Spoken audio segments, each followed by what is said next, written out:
ನಿಮ್ಮ ಜೀವನದಲ್ಲಿ ಬೆಳವಣಿಗೆಗೆ ಸಾಧ್ಯನಾ? ಇನ್ನು ಅಡೆತಡೆ ಉಂಟಾಗತ್ತಾ? ನಿಮ್ಮ ಜೀವನದಲ್ಲಿ ಆಟಿಟ್ಯೂಡ್ ಸಹ ಮುಖ್ಯವಾಗತ್ತಾ? ಇವೆಲ್ಲದರ ಬಗ್ಗೆ ಸಮಗ್ರ ಮಾಹಿತಿಯನ್ನು ತಿಳಿಸಿಕೊಡೋದಕ್ಕೆ ಇವತ್ತಿನ ವಿಸ್ಮಯ ಮನಸ್ಸು ವಿಶೇಷ ಕಾರ್ಯಕ್ರಮದಲ್ಲಿ ನಮ್ಮೊಟ್ಟಿಗಿದ್ದಾರೆ ಸವಿಕಲ್ಪ ಹಾಲಿಸ್ಟಿಕ್ ಸೆಂಟರ್ನ ಸಹ ಸಂಸ್ಥಾಪಕರು ಹಾಗೂ ಮೈಂಡ್ ಸೈನ್ಸ್ ಥೆರಪಿಸ್ಟ್ ಆಗಿರುವಂತಹ ಸುರೇಶ್ ಗುರೂಜಿ ಅವರು. ಬನ್ನಿ ಅವರನ್ನ ಕಾರ್ಯಕ್ರಮಕ್ಕೆ ಸ್ವಾಗತಿಸೋಣ. ಗುರೂಜಿ ಅವರೇ, ಕಾರ್ಯಕ್ರಮಕ್ಕೆ ಸ್ವಾಗತ. ಶುಭ ಸಂಜೆ. Thank you so much. ಗುರೂಜಿ ಅವರೇ, ಈ ಒಂದು ಕಾರ್ಯಕ್ರಮದಲ್ಲಿ ಇವತ್ತು ನೀವು ನಮಗೆ ಎನರ್ಜಿ ಹಾಗೂ ಮೈಂಡ್ ಇದ್ರ ಬಗ್ಗೆ ತಿಳಿಸ್ಕೊಡ್ತಿದ್ದೀರಾ. ಹಾಗೆ ನಮ್ಮ ಜೀವನದಲ್ಲಿ ಆಟಿಟ್ಯೂಡ್ ಸಹ ಮುಖ್ಯವಾಗತ್ತಾ? ಮೊದಲನೇದು, ನಮ್ಮ ಗ್ರೋತ್ಗೆ ಏನೇನೆಲ್ಲ ಇಂಪಾರ್ಟೆಂಟ್ ಆಗಿರುತ್ತೆ ಅನ್ನುವಂಥದ್ರಿಂದ ನಾವು ಅದನ್ನು ಸ್ಟಾರ್ಟ್ ಮಾಡ್ಬೋದು. ಅಂದರೆ ಎರಡು ಥರ ಮೈಂಡ್ ಸೆಟ್ ಇದೆ.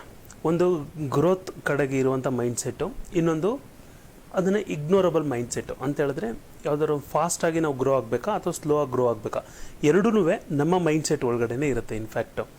ಸೊ ಇದರಲ್ಲಿ ಮೊದಲನೇದು ಕಲಿಯುವಂಥದ್ದು ಅಂದರೆ ರೀಡರ್ಸ್ ಆರ್ ಲೀಡರ್ಸ್ ಅಂತ ಹೇಳ್ತಾರೆ. ಅಂದರೆ ನಾವು ಎಷ್ಟು ಓದ್ತೀವಿ, ಎಷ್ಟು ಜ್ಞಾನವನ್ನು ಬೆಳೆಸ್ಕೊಳ್ತೀವಿ, ಅದ್ರ ಮೇಲೆ ನಮ್ಮ ಲೈಫ್ ನಿಂತಿರುತ್ತೆ. ಫಾರ್ ಎಕ್ಸಾಂಪಲ್, ತುಂಬ ಜನ ಏನು ಮಾಡ್ತಾರೆ, ಗ್ರೋತ್ ಮೈಂಡ್ ಸೆಟ್ ಇದ್ದರೆ ಅವರ ನೆನಪುಗಳು ಮತ್ತು ಪ್ರತಿಯೊಂದು ವಿಷಯಗಳೂ ಅವ್ರು ಏನು ಕಲಿತೀನಿ, ಏನನ್ನು ಓದ್ತೀನಿ ಅನ್ನೋಂಥದ್ರ ಮೇಲೇ ಫೋಕಸ್ ಇರುತ್ತೆ ಯಾವಾಗಲೂ. In case non growth mind set ಅಥವಾ ಸಕ್ಸಸ್ಫುಲ್ ಅಥವಾ ಅನ್ಸಕ್ಸಸ್ಫುಲ್ ಅಂತ ತಗೊಳ್ಳೋಣ. ಆ ಥರ ಅನದರ್ ಅಪೋಸಿಟ್ ಆಗಿತ್ತು ಅಂತ ಹೇಳಿದ್ರೆ ಅವ್ರು ಎಲ್ಲಿ ಅವ್ರನ್ನ ಟೈಮ್ನ ಸ್ಪೆಂಡ್ ಮಾಡೋದು ಮ್ಯಾಕ್ಸಿಮಮ್ ಟೈಮ್ಸು ರೀಲ್ಸ್, ಶಾರ್ಟ್ಸ್, ಆಯಿತಾ, ಎಂಡ್ಲೆಸ್ ಆಗಿ ಸ್ವೈಪ್ ಮಾಡ್ಬೋದು, ಎಂಡ್ಲೆಸ್ ಆಗಿ ಚಾಟ್ ಮಾಡ್ಬೋದು, ಎಂಡ್ಲೆಸ್ ಆಗಿ ಸೋಷಿಯಲ್ ಮೀಡಿಯಾದಲ್ಲಿ ಟೈಮ್ನ ಸ್ಪೆಂಡ್ ಮಾಡ್ಬೋದು. ಸೊ ಇವರ ಗ್ರೋತು ಅಫ್ಕೋರ್ಸ್ ಅವ್ರು ಅಂದ್ಕೊಳ್ಬೋದು ನಾನು ಏನೋ ಕಲಿತಾ ಇದ್ದೀನಿ ಅಂತ ಹೇಳಿ. But end of the day ಕುತ್ಕೊಂಡು ಯೋಚನೆ ಮಾಡಿದ್ರೆ, ಮಾರ್ನಿಂಗ್ ಟು ಈವ್ನಿಂಗ್ ನಾನು ಏನು ಮಾಡಿದೆ ಅಂತ ಯೋಚನೆ ಮಾಡಿದ್ರೆ ಇಟ್ ಈಸ್ ಬಿಗ್ ಝೀರೋ ಅಂತ ಅವ್ರಿಗೆ ಅನಿಸುತ್ತೆ ಅಲ್ವಾ. ಸೊ ವೇಸ್ಟ್ ಆಫ್ ಟೈಮ್ ಅನಿಸುತ್ತೆ. ಹಾಗಾಗಿ ನಾವು ಎಷ್ಟು ಕಲಿತೀವಿ, ಎಷ್ಟು ಓದ್ತೀವಿ ಅನ್ನೋಂಥದ್ದು ಭಾಳ ಇಂಪಾರ್ಟೆಂಟ್ ಆಗಿರುತ್ತೆ. ಯಾವುದೇ ಗ್ರೋತ್ ಮೈಂಡ್ ಸೆಟ್ ಬೇಕು ಅಂತ ಹೇಳಿದ್ರೆ, ಸಕ್ಸಸ್ಫುಲ್ ಮೈಂಡ್ ಸೆಟ್ ಬೇಕು ಅಂತ ಹೇಳಿದ್ರೆ ಇಂಪಾರ್ಟೆಂಟಾಗಿ ಓದುವಂಥ ಹ್ಯಾಬಿಟ್, ಅದು ಒಂದು ಹ್ಯಾಬಿಟೇನೆ. ಯಾಕಂದರೆ ತುಂಬ ಜನ ಅಂತಾರೆ ನಾವು ಪುಸ್ತಕ ನೋಡಿದ ತಕ್ಷಣ ಮಲ್ಕೊಳ್ಬೇಕು ಅನಿಸುತ್ತೆ ಅಂತ. That is not a sleeping tablet ಅಲ್ವಾ. ಸೊ ಅದನ್ನು ನೋಡಿದ ತಕ್ಷಣ ಓದುವಂಥದ್ದು ಭಾಳ ಇಂಪಾರ್ಟೆಂಟ್ ಆಗಿರುತ್ತೆ. ಆ್ಯಂಡ್ ಎಸ್ಪೆಷಲಿ ಏನಂದರೆ ನಾವು ಎಷ್ಟು ಓದ್ತಾವೆ, ನೀವು ಇವತ್ತಿನ ತನಕ ಯಾವುದಾದ್ರೂ ಸಕ್ಸಸ್ಫುಲ್ ಪೀಪಲ್ನ ನೋಡಿ ಜಗತ್ತಿನಲ್ಲಿ, ಅವ್ರು ಎಲ್ಲರೂ ಅವರ ಟೈಮನ್ನು ಮ್ಯಾಕ್ಸಿಮಮ್ ಟೈಮು ಅವರು ಓದೋದ್ರಲ್ಲೇ ಸ್ಪೆಂಡ್ ಮಾಡಿರ್ತಾರೆ. ಹಾಗಾಗಿ ನಾವು ಯಾವಾಗಲೂ ಹೇಳ್ತಾ ಇರ್ತೀವಿ, ರೀಡರ್ಸ್ ಆರ್ ದ ಲೀಡರ್ಸ್ ಅಂತ. ಗುರುಜಿ ಅವರೇ, ಜೀವನದಲ್ಲಿ ಪಾಸಿಟಿವ್ ಆಗಿ ಥಿಂಕ್ ಮಾಡೋರು ಕೂಡ ಒಂದ್ ಕಡೆ ಇರ್ತಾರೆ, ನೆಗೆಟಿವ್ ಆಗಿ ಥಿಂಕ್ ಮಾಡೋರು ಕೂಡ ಮತ್ತೊಂದು ಕಡೆ ಇರ್ತಾರೆ. ಇವರಿಬ್ಬರ ವೇ ಆಫ್ ಥಿಂಕಿಂಗ್ ಯಾವ ರೀತಿ ಇರಬಹುದು? ಒಂದು ಕಾಂಪ್ಲಿಮೆಂಟ್ ಅಂದರೆ, ಯಾರು ತುಂಬ ಪಾಸಿಟಿವ್ ಆಗಿ ಯೋಚನೆ ಮಾಡ್ತಾ ಇರ್ತಾರೆ ಅವರು ಪ್ರತಿಯೊಂದು ವಿಷಯದಲ್ಲೂ ಒಂದು ಕಾಂಪ್ಲಿಮೆಂಟನ್ನು ಕೊಡ್ತಾ ಇರ್ತಾರೆ. ಏನನ್ನಾದರೂ ನೋಡಲಿ ಅದರೊಳಗಡೆ ಏನಾದ್ರು ಒಂದು ಹೊಗಳುವಂಥ ಮನೋಭಾವವನ್ನು ಬೆಳೆಸ್ಕೊಂಡಿರ್ತಾರೆ. ಇನ್ ಕೇಸ್ ಏನಾದರೂ ನಾನ್ ಗ್ರೋತ್ ಪೀಪಲ್ ಅಥವಾ ಏನಾದರೂ ಅಷ್ಟೊಂದು ಗ್ರೋತ್ ಮೈಂಡ್ ಸೆಟ್ ಇಲ್ಲದೆ ಇರುವಂಥವ್ರು ಏನೇನು ಯೋಚನೆ ಮಾಡ್ತಿರ್ತಾರೆ ಅಂದರೆ, ಪ್ರತಿಯೊಂದು ವಿಷಯದಲ್ಲೂ ಅಂದರೆ ಕ್ರಿಟಿಸೈಸಮ್ ಅಂದರೆ ಟೀಕೆ ಮಾಡುವಂಥದ್ದು, ಎಲ್ಲ ವಿಷಯಗಳಲ್ಲೂ ಟೀಕೆ ಮಾಡುವಂಥದ್ದು ಇರುತ್ತೆ. ಒಂದು ಸಿಂಪಲ್ ಎಕ್ಸಾಂಪಲ್, ಯಾವುದಾದ್ರು ಮದುವೆ ಮನೆಗೆ ಹೋಗಿರ್ತಾರೆ ಅಂತ ಇಟ್ಕೊಳ್ಳಿ. ನಾವು ನೋಡೋದಕ್ಕೆ ಎಷ್ಟು ಬ್ಯೂಟಿಫುಲ್ ಆಗಿರುವಂಥ ಎನ್ವಿರಾನ್ಮೆಂಟ್ಸ್ಗಳು ಇರುತ್ತೆ, ಆ್ಯಂಡ್ ಆ್ಯಂಬಿಯನ್ಸ್ ಇರುತ್ತೆ, ಮತ್ತು ಎಷ್ಟೊಂದು ಜನ ಪಾಸಿಟಿವ್ ವೈಬ್ಸ್ ಇರುವಂಥವ್ರು ಇರ್ತಾರೆ. ಸೊ ಅದನ್ನೆಲ್ಲ ಬಿಟ್ಟು ಒಬ್ಬ ಸಕ್ಸಸ್ಫುಲ್ ಆಗಿ ಅಥವಾ ಗ್ರೋತ್ ಮೈಂಡ್ ಸೆಟ್ ಅವನು ಯೋಚನೆ ಮಾಡ್ತಾನೆ, ಇಷ್ಟೆಲ್ಲ ಖರ್ಚು ಮಾಡಿ ಒಳ್ಳೆ ಚೆನ್ನಾಗಿ ಮಾಡಿದ್ದಾರೆ ಅಂತ ಯೋಚನೆ ಮಾಡ್ತಾನೆ. ಸೊ ಊಟ ಮಾಡಬೇಕಾದ್ರೂ ಊಟ ಎಲ್ಲ ಚೆನ್ನಾಗಿತ್ತು ಅಂತಲೇ ಯೋಚನೆ ಮಾಡ್ತಾನೆ. ಅದೇ ಒಬ್ಬ ಅದರೊಳಗಡೆನೂ ಕ್ರಿಟಿಸೈಸ್ ಮಾಡುವಂಥವನು ಐಟಮ್ಸ್ಗಳನ್ನು ಜಾಸ್ತಿ ಮಾಡಿದ್ರೂ ಏನಕ್ಕೆ ಬೇಕಾಗಿತ್ತಪ್ಪ ಇಷ್ಟೊಂದು ಐಟಮು ಅಂತಾನೆ. ಐಟಮ್ಸ್ಗಳು ಕಡಿಮೆ ಆಗಿದ್ರೂ ಏನಕ್ಕೆ ಎಷ್ಟು ಮಾಡಿಸಿದ್ದಾರೆ ಅಂತ ಮಾತಾಡ್ತಾರೆ. ಏನೂ ಸಿಕ್ಕಿಲ್ಲ ಅಂತ ಹೇಳಿದ್ರೆ ಉಪ್ಪಲ್ಲಿ ಅಯೋಡಿನೇ ಇರಲಿಲ್ಲ ಅಂದ್ಬಿಡ್ತಾರೆ. So finally they want to say something, ಅಂದರೆ ಏನನ್ನಾದ್ರು ಒಂದು ವಿಷಯನ ಕ್ರಿಟಿಸೈಸ್ ಮಾಡಲೇಬೇಕು, ಆ ಥರ ಇದ್ದೇ ಇರ್ತಾರೆ.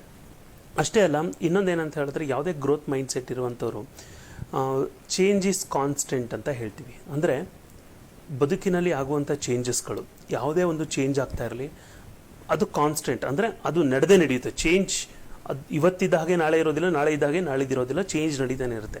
ದೇ ಎಂಬ್ರೇಸ್ ಚೇಂಜ್ ಅಂತ ಹೇಳ್ತೀವಿ. ಅಂದರೆ ಯಾವುದೇ ಚೇಂಜ್ ಆದ್ರೂ ದೇ ಲವ್ ಟು ಎಂಬ್ರೇಸ್, ಅಂದರೆ ಅದನ್ನು ಹಿಡಿದಿಟ್ಕೊಳ್ಳೋದಕ್ಕೆ ಖುಷಿ ಪಡ್ತಾರೆ. ಅದೇನಾದರೂ ಅಪೋಸಿಟ್ ಮೈಂಡ್ ಸೆಟ್ ಇದ್ದರೆ, ಅಂದರೆ ಗ್ರೋತ್ ಮೈಂಡ್ ಸೆಟ್ ಅಲ್ಲ ಅಂತ ಹೇಳುವಂಗಿದ್ದರೆ, they are fear of change ಅಂತ. ಅಂದರೆ ಯಾವುದೇ ಚೇಂಜ್ ಆದ್ರೂ ಅದಕ್ಕೆ ಅವರು ಈಸಿಯಾಗಿ ಅಡಾಪ್ಟಬಲ್ ಆಗಿರೋದಿಲ್ಲ. ಈಗ ಎಲೆಕ್ಟ್ರಿಸಿಟಿ ಕಂಡುಹಿಡಿಯೋದಕ್ಕಿಂತ ಮುಂಚೆ ಎಲ್ಲರೂ ದೀಪವನ್ನು ಬಳಸ್ತಾಯಿದ್ರು, ಜ್ಯೋತಿಗಳನ್ನು ಬಳಸ್ತಾಯಿದ್ರು. ಈಗ ಜ್ಯೋತಿನ ಬಳಸ್ತಾ ಎಲೆಕ್ಟ್ರಿಸಿಟಿಗೆ ನಾನು ಸ್ವಿಚ್ ಓವರ್ ಆಗಿರಲಿಲ್ಲ ಅಂತ ಹೇಳ್ತಿದ್ರೆ ಇವತ್ತು ಯಾವುದನ್ನು ನಾವು ಯೂಸೇ ಮಾಡೋಕ್ಕಾಗ್ತಾ ಇರಲಿಲ್ಲ. ಅದೇ ರೀತಿ ನೀವು ಮೊಬೈಲ್ನಲ್ಲಿ ಅಪ್ಡೇಟೆಡ್ ವರ್ಷನ್ಸು. ಫಾರ್ ಎಕ್ಸಾಂಪಲ್ ಈಗ 10.1 UI ಇತ್ತು ಅಂತ ಇಟ್ಕೊಳ್ಳಿ, ಯೂಸರ್ ಇಂಟರ್ಫೇಸ್. ಸೊ ನಾಳೆ 11.1 ಬಂತು ಅಂತ ಹೇಳಿದ್ರೆ ಅಪ್ಡೇಟು, ನೀವು ಅಪ್ಡೇಟ್ ಮಾಡ್ತೀರಾ ಇಲ್ವಾ? ಮಾಡ್ತೀವಿ, ಖಂಡಿತ. ಹಳೆದಕ್ಕೆ ರಿಗ್ರೆಟ್ ಮಾಡ್ತೀವಾ? ಖಂಡಿತ ಮಾಡೋದಿಲ್ಲ ಅಲ್ವಾ? ಬಿಕಾಸ್ ಹಳೆದು ಹೋಯ್ತದು, ದಟ್ಸ್ ಎರಾಡಿಕೇಟೆಡ್. ಸೊ ಈಗ ಹೊಸ ಅಪ್ಡೇಟ್ ಮಾಡಿದ್ದೀವಿ. ಸೊ ಇದ್ರ ಪ್ರಕಾರನೇ ನಾವು ಹೋಗ್ತಾ ಇರ್ತೀವಿ. ವಿಂಡೋಸ್ನ ಒಂದು ಟೈಮಲ್ಲಿ ಬೇಸಿಕ್ ವಿಂಡೋಸ್ಗಳನ್ನು ಬಳಸ್ತಾ ಇದ್ದೋ. Today we are using up to 19, 17 ಇನ್ನೂ ತುಂಬ ಜನ ಯೂಸ್ ಮಾಡ್ತಾ ಇದ್ದಾರೆ. But so we have updated ಅಲ್ವಾ? ಪ್ರತಿ ಸಲನೂ ನಾವು ಅದನ್ನು ಅಪ್ಡೇಟ್ ಮಾಡ್ತಾ ಹೋಗ್ತೀವಿ. ಹಾಗಾಗಿ ಚೇಂಜ್ ಇಸ್ ಕಾನ್ಸ್ಟೆಂಟ್. ಯಾರು ಸಕ್ಸಸ್ಫುಲ್ಲಾಗಿ ಯೋಚನೆ ಮಾಡಬೇಕು ಅಂತ ಅಂದ್ಕೊಳ್ತಾರೆ, ಗ್ರೋತ್ ಮೈಂಡ್ ಸೆಟ್ಟಲ್ಲಿ ಯೋಚನೆ ಮಾಡ್ತಾರೆ, ಅವ್ರು ಯಾವಾಗಲೂ ಚೇಂಜ್ ಏನೇ ನಡೀತಾ ಇದ್ರು ಅದನ್ನು ಎಂಬ್ರೇಸ್ ಮಾಡ್ಲಿಕ್ಕೆ ಟ್ರೈ ಮಾಡ್ತಾರೆ. ಯಾರು ಅದನ್ನು ಅಪೋಸಿಟ್ ಆಗಿರ್ತಾರೆ ಅವ್ರು ಅದ್ರ ಬಗ್ಗೆ ರಿಲಕ್ಟೆಂಟ್ ಆಗಿರ್ತಾರೆ. ಇನ್ನು ಗುರುಜಿ, ಜೀವನದಲ್ಲಿ ಗ್ರೋತ್ನ ಎಕ್ಸೆಪ್ಟ್ ಮಾಡೋರು ಯಾವ್ಯಾವ ರೀತಿಯನ್ನ ಎಕ್ಸೆಪ್ಟ್ ಮಾಡಬೇಕಾಗತ್ತೆ? ಒಂದೇದು, ತುಂಬ ಜನ ನಾವೇನು ಮಾಡ್ತೀವಿ, ಈ ಎಕ್ಸೆಪ್ಟೆನ್ಸ್ ಅಂತ ಬಂದಾಗ ನಾವು ಮಾಡುವಂಥದ್ದು ಲೋವರ್ ಎಮೋಷನ್ಸ್ಗಳನ್ನು ಸಾಕೊಂಡಿರ್ತೀವಿ. ಅಂದರೆ ದ್ವೇಷ, ಅಸೂಯೆ, ಸಿಟ್ಟು, ಕೋಪ, ಒಬ್ರು ಏನೇ ಮಾಡಿದ್ರು ಅದನ್ನು ಪದೇ ಪದೇ ನೆನೆಸ್ಕೊಳ್ತಾ ಇರೋದು. ಈ ಎಕ್ಸಾಂಪಲ್ನ ಯಾವಾಗಲೂ ಹೇಳ್ತಾ ಇರ್ತೀನಿ. ಯಾರೋ ಯಾವತ್ತೋ ಮಾಡಿದ ತಪ್ಪನ್ನು ಅವ್ನು ಇವತ್ತಿಗೂ ಸಹ ನೆನೆಸ್ಕೊಳ್ತಾ ಇರ್ತಾನೆ. ನೆನೆಸ್ಕೊಂಡು ಅದ್ರ ಬಗ್ಗೆನೇ ಅವ್ನು ಯೋಚನೆ ಮಾಡ್ತಿರ್ತಾನೆ ಅಲ್ವಾ? ಅಂದರೆ ನಾವು ಯಾವಾಗ ಒಬ್ಬ ವ್ಯಕ್ತಿಯನ್ನು ಫರ್ಗ್ಯೂ ಮಾಡೋದಿಲ್ಲ, ಅಂದರೆ ಅವರನ್ನು ಮನಸ್ಫೂರ್ತಿಯಾಗಿ ನಾವು ಕ್ಷಮಿಸೋದಿಲ್ಲ, ಅದಷ್ಟೂ ನಮ್ಮ ಮೈಂಡ್ ಒಳಗಡೆನೇ ಓಡ್ತಾ ಇರುತ್ತೆ. ಅಂದರೆ ಯಾವ ಲೆವೆಲ್ಗೆ ಅಂತ ಹೇಳಿದ್ರೆ, ಆ ವ್ಯಕ್ತಿ ಏನಾದರೂ ಇನ್ ಕೇಸ್ ಅವನ ಬಗ್ಗೆ ಇವ್ನು ಯೋಚನೆ ಮಾಡದೇ ಇರಲಿ, ಬಟ್ ಸ್ಟಿಲ್ ಇವ್ನ ಮೈಂಡ್ ಒಳಗಡೆ ಏನು ನೋಡ್ತಾ ಇರುತ್ತೆ, ಅವ್ನು ನನಗೆ ಅವತ್ತು ಆ ಥರ ಅನ್ಯಾಯ ಮಾಡ್ದ, ಈ ಥರ ಅನ್ಯಾಯ ಮಾಡ್ದ ಅಂತ ಹೇಳ್ಬಿಟ್ಟು ಅಂತ ಇರ್ತಾನೆ. ಯಾರೇ ಗ್ರೋತ್ ಮೈಂಡ್ ಸೆಟ್ಟನ್ನು ಡೆವಲಪ್ ಮಾಡ್ಕೊಳ್ಬೇಕು ಅಂತ ಹೇಳಿದ್ರೆ, ಇನ್ಫ್ಯಾಕ್ಟು ಒಂದು ಅವ್ರನ್ನ ಕ್ಷಮಿಸುವಂಥದ್ದು ಕಲಿಬೇಕು. ಅನ್ಸಕ್ಸಸ್ಫುಲ್ ಆಗಬೇಕಂತಿದ್ರೆ ಮಾತ್ರ ಅವ್ರ ಬಗ್ಗೆ ಗ್ರಡ್ಜಸ್ಸು, ಅವ್ರ ಬಗ್ಗೆ ದ್ವೇಷ ಮನೋಭಾವ ಇದನ್ನೆಲ್ಲ ಇಟ್ಕೊಂಡು ಓಡಾಡಬೇಕಷ್ಟೇ.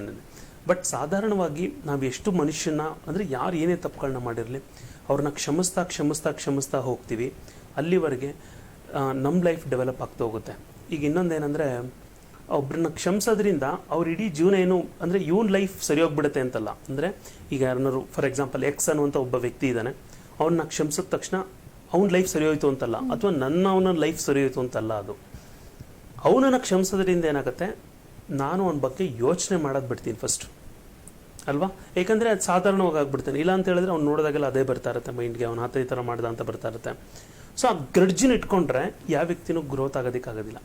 ಎಲ್ಲಿವರೆಗೆ ಆ ಗ್ರಡ್ಜನ್ನ ಸಂಪೂರ್ಣವಾಗಿ ಬಿಡ್ತಾರೆ ಒಬ್ಬ ಮನುಷ್ಯ, ಅಂದರೆ ಮನಸ್ಸಿನ ಒಳಗಡೆಯಿಂದ ಅವ್ರನ್ನ ಸಂಪೂರ್ಣವಾಗಿ ಪರಿಪೂರ್ಣವಾಗಿ ಯಾವಾಗ ಕ್ಷಮಿಸ್ತಾನೆ, ಆವಾಗ 100% ಆ ವ್ಯಕ್ತಿ ಏನೇ ಅನ್ಯಾಯಗಳನ್ನು ಮಾಡಿದ್ರೂ ಅದನ್ನು ಎಕ್ಸೆಪ್ಟೆನ್ಸ್ ಮನೋಭಾವ ಬರುತ್ತೆ. ಹಾಗಾಗಿ ಗ್ರೋತ್ ಮೈಂಡ್ ಸೆಟ್ ಇರುವಂಥವ್ರು ಒಬ್ಬರನ್ನ ಕ್ಷಮಿಸ್ತಾರೆ, ಗ್ರೋತ್ ಮೈಂಡ್ ಸೆಟ್ ಇಲ್ಲದೆ ಇರುವಂಥವ್ರು ಒಬ್ಬರ ಬಗ್ಗೆ ಗ್ರಡ್ಜಸ್ಗಳನ್ನು ಇಟ್ಕೊಂಡಿರ್ತಾರೆ. ಮುಂದೆ ಗುರುಜಿ, ಜೀವನದಲ್ಲಿ ಗ್ರೋತ್ ಆಗಬೇಕು ಅಂದರೆ ಮುಖ್ಯವಾಗಿ ನಾವು ಏನನ್ನೆಲ್ಲ ಮಾಡಬೇಕಾಗತ್ತೆ? ಓಕೆ, ಸೊ ವೆರಿ ಇಂಪಾರ್ಟೆಂಟಾಗಿ ಅಂದರೆ ನಮ್ಮ ಮೈಂಡ್ ಚಾಟ್ರಿಂಗ್ ಅಂತ ಹೇಳ್ತೀವಿ. ಅಂದರೆ ನಮ್ಮ ಮನಸ್ಸಿನ ಒಳಗಡೆ ಏನು ಉದ್ಭವ ಆಗ್ತಾನೆ ಇದೆ ಅದನ್ನು ನಾವು ಕಾನ್ಷಿಯಸ್ ಆಗಿ ಅವೇರ್ನೆಸ್ನ ತಂದ್ಕೊಂಡಿಲ್ಲ ಅಂತ ಹೇಳಿದ್ರೆ, ಅನ್ಕಾನ್ಷಿಯಸ್ ಆಗಿ ಬೇರೆ ಕಡೆ ನಮ್ಮ ಮೈಂಡು ಹೋಗ್ತಾ ಇರುತ್ತೆ. ಫಾರ್ ಎಕ್ಸಾಂಪಲ್, ಒಬ್ಬ ಗ್ರೋತ್ ಮೈಂಡ್ ಸೆಟ್ ಇರುವಂಥವನು ಅವ್ನ ಥಾಟ್ ಪ್ರಾಸೆಸ್ ಯಾವ ಥರ ಇದೆ, ಒಳಗಡೆಯಿಂದ ಒಂದು ಥಾಟ್ ಪ್ರಾಸೆಸ್ ಯಾವ್ಯಾವ ಥರ ಬರ್ತಾ ಇದೆ ಅನ್ನುವಂಥದ್ದನ್ನು ಯೋಚನೆ ಮಾಡ್ತಾ ಹೋಗ್ತಾನೆ. ಅದೇ ಅನ್ಸಕ್ಸಸ್ಫುಲ್ ಆಗಬೇಕು ಅಂತ ಅಂದ್ಕೊಂಡಿರೋನು ಅಥವಾ ಆ ಗ್ರೋತ್ ಮೈಂಡ್ ಸೆಟ್ ಇಲ್ಲದೆ ಇರೋಂಥವನು, ಅವ್ನ ಥಾಟ್ ಪ್ರಾಸೆಸ್ ಬಗ್ಗೆ ಅವೇರ್ನೆಸ್ ಇರೋದಿಲ್ಲ, ಕಾನ್ಷಿಯಸ್ನೆಸ್ ಇರೋದಿಲ್ಲ. ಇದರಿಂದ ಏನಾಗುತ್ತೆ ಅಂತ ಹೇಳಿದ್ರೆ, ಅವರ ಥಾಟ್ ಪ್ರಾಸೆಸ್ ಮೇಲೆ ಯಾವಾಗ ಅವ್ರ ಬಗ್ಗೆನೇ ಅವೇರ್ನೆಸ್ ಇರೋದಿಲ್ಲ, 100% ಅವ್ರ ಲೈಫಲ್ಲಿ ರೈಟ್ ಡಿಸಿಷನ್ಸ್ಗಳನ್ನ ತೊಗೊಳೋದಕ್ಕಾಗಲ್ಲ, ಅಥವಾ ಡಿಸಿಷನ್ ತೊಗೊಂಡ್ರೂ ಅದನ್ನು ರೈಟಾಗಿ ಮಾಡೋದಕ್ಕೆ ಸಾಧ್ಯ ಇರೋದಿಲ್ಲ. ಮೇನ್ ಇಂಪಾರ್ಟೆಂಟ್ ಅಂದರೆ, there is one beautiful statement: if you do not fill your life with high priority actions, low priority actions will automatically seep in ಅಂತ. ನಮ್ಮ ಇಡೀ ಜೀವನದಲ್ಲಿ ಒಂದು ಹೈ ಪ್ರಿಯಾರಿಟೀಸ್ ನಮಗಿಲ್ಲ ಅಂತ ಹೇಳಿದ್ರೆ, ಆಟೋಮೆಟಿಕ್ಕಾಗಿ ಲೋ ಪ್ರಿಯಾರಿಟೀಸ್ಗಳು ಅದೇ ಅಟ್ಯಾಚ್ ಆಗೋಗುತ್ತೆ. ಹಾಗೆ ನಿಮ್ಮ ಆನ್ಲೈನ್ ಕ್ಲಾಸಸ್ ಬಗ್ಗೆ ಮಾಹಿತಿ ಕೊಡ್ಬೋದಾ? ಎಸ್ಪೆಷಲಿ ಈ ಒಂದು ಕ್ಲಾಸ್ ಅಂದರೆ ಈ ಗ್ರೋತ್ ಮೈಂಡ್ಸೆಟ್ ಬಗ್ಗೆ ನಾವು ಮಾತಾಡ್ತಾ ಇರುವಂಥದ್ರಿಂದ, ನಮ್ಮ ಆನ್ಲೈನ್ ಕ್ಲಾಸಸ್ನಲ್ಲಿ 3 ರಿಂದ 4 ಥರ ಕ್ಲಾಸಸ್ಗಳಿದೆ. ಅದರಲ್ಲಿ ಮೊದಲನೇದು ಬಂದು ಮೈಂಡ್ ಮಾಸ್ಟ್ರಿ. ಅಂದರೆ ನಮ್ಮ ಮನಸ್ಸನ್ನು ಯಾವ ರೀತಿಯಲ್ಲಿ ನಾವು ಅದನ್ನು ಅರ್ಥ ಮಾಡ್ಕೊಳ್ಳೋದು ಹೇಗೆ ಅನ್ನುವಂಥದ್ದು ಭಾಳ ಇಂಪಾರ್ಟೆಂಟ್ ಆಗಿರುತ್ತೆ. ಅದಾದಮೇಲಿಂದ ಎಮೋಷ್ನಲ್ ಮಾಸ್ಟ್ರಿ, ಅಂದರೆ ನಮ್ಮ ಎಮೋಷನ್ಸ್ಗಳನ್ನು ಯಾವ ಥರ ಮ್ಯಾನೇಜ್ ಮಾಡಬೇಕು ಅನ್ನೋದಾಗಿರುತ್ತೆ. ಇದಿಷ್ಟು 3.5 hours ಸೆಷನ್ಸ್ ಇರುತ್ತೆ. 3.5 hours to 4 hours ಸೆಷನ್ ಇರುತ್ತೆ. ಮೇ ಬಿ ಒಂದು ಸ್ಟ್ರೆಚಲ್ಲಿ ಇರ್ಬೋದು, ಅಥವಾ ಒನ್ ಡೇ ಬಿಟ್ಟು ಸಹ ಇರ್ಬೋದು, ಡಿಪೆಂಡಿಂಗ್ ಆನ್ ಸೊ ನಮ್ಮ ಅವೈಲಬಿಲಿಟಿ ಮತ್ತು ಮ್ಯೂಚುವಲ್ ಕ್ಲೈಂಟ್ಸ್ಗಳ ಅವೈಲಬಿಲಿಟಿ ಅದ್ರ ಮೇಲೆ ಡಿಪೆಂಡ್ ಆಗುತ್ತೆ. ಬೇಸಿಕಲಿ ಏನಂತ ಹೇಳಿದ್ರೆ ನಾವು ಇದನ್ನು ಅಡಾಪ್ಟ್ ಮಾಡಬೇಕಾದ್ರೆ ನಮ್ಮ ಡಿಸ್ಕ್ರಿಪ್ಷನಲ್ಲಿ ಅದರ ಲಿಂಕ್ ಇರುತ್ತೆ, ಅದನ್ನು ಅವ್ರು ಕ್ಲಿಕ್ ಮಾಡೋದ್ರ ಮುಖಾಂತರ ರಿಜಿಸ್ಟರ್ ಸಹ ಮಾಡ್ಬೋದು. ಅದರಲ್ಲಿ ಓವರ್ ಎ ಟೈಮ್ ಅಂದರೆ ಒಂದು 3.5 hours 4 hours ಆದಮೇಲಿಂದ what they were thinking before and then what they are going to think further ಅವೆರಡೂ ಎಂಟೈರ್ಲಿ ಡಿಫ್ರೆಂಟ್ ಆಗಿರುತ್ತೆ. ಸೊ ಹಾಗಾಗಿ ಈ ಒಂದು ಆನ್ಲೈನ್ ಕ್ಲಾಸಸ್ಸು ಸಹ ಇವ್ರಿಗೆ ಗ್ರೋತ್ಗೆ ಅದು ಹೆಲ್ಪ್ ಆಗ್ತಾ ಬರುತ್ತೆ.